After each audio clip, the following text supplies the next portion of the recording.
Nəsranilərə Allahın elmi, nuru gəldikdə onların özləri əlləri ilə parçalanması. Və necə ki Allah Subhanahu teala buyurur ki: "Məl-Məsih ibn Məryəm illə rasulun qad xalet min qablihi rusul və ummuhu siddiqa kana ya'kulani ta'am unzur keyf nubeyyinu lahumul ayati thumma unzur keyf anna yufakun." Məryəmin oğlu Məsih, yəni İsa əleyhissalam rasuldur. Və özündən öncəkilərində rasulları bıraxdığı bir rasuldur və ummuhu siddiqa. Yəni həmçinin anası da nədir? Siddiqdir, yəni doğru olan qadındır. Və o hər ikisi, yəni İsa əleyhissalam da və Məryəm yemək yeyirlər. Yəni bəllidir ki, bundan artıq yemək yeməsi hansı bir qeyri-adi bəşəriyyətdən fərqliyi yoxdur. Və Allah Subhanahu deyir ki: "Unzur keyf nubeyyinu lahum ayat." Baxın biz onlara necə ayətləri açıqlayırıq, bəyan edirik. Və sonra baxın onlar, yəni xaçpərəstlər haqqdan üz çevirirlər.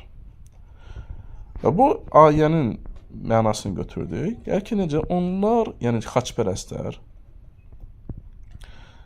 batil sözlərlə parçalandılar. Halbuki nədir?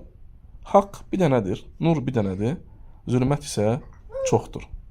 Və necə ki İbn Kəsir rahimehullah gətirir ki, Nəsranilər onların cahilliyindəndir ki, onların hansı müəyyən bir qayda yoxdur.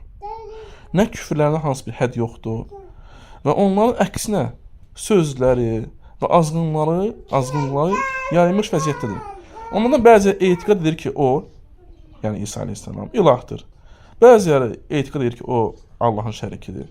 Bəziləri etiqad edir ki, o onun oğludur. Və belə nədir? Onlar, yəni çoxlu tayfaları var. Yəni bu xaçpərəstlər çoxlu firqələrə, tayfalara bölünürlər. Və onların cürbəcür fikirləri var. Cürbəcür fikirləri var və uyğunsuz sözləri var. Və necə ki bəzi arif kəslərin sözü var. Deyir ki, əgər 10 dənə xaçpərəst bir yerə toplaşsa, onlar 11 sözə ayrılarlar. Yəni hərəsi bir söz əlavə bir söz əlavə edərlər. Yəni 10 nəfər yığışar və onların 11 sözü olar. Bir sözdə, bir fikirdə.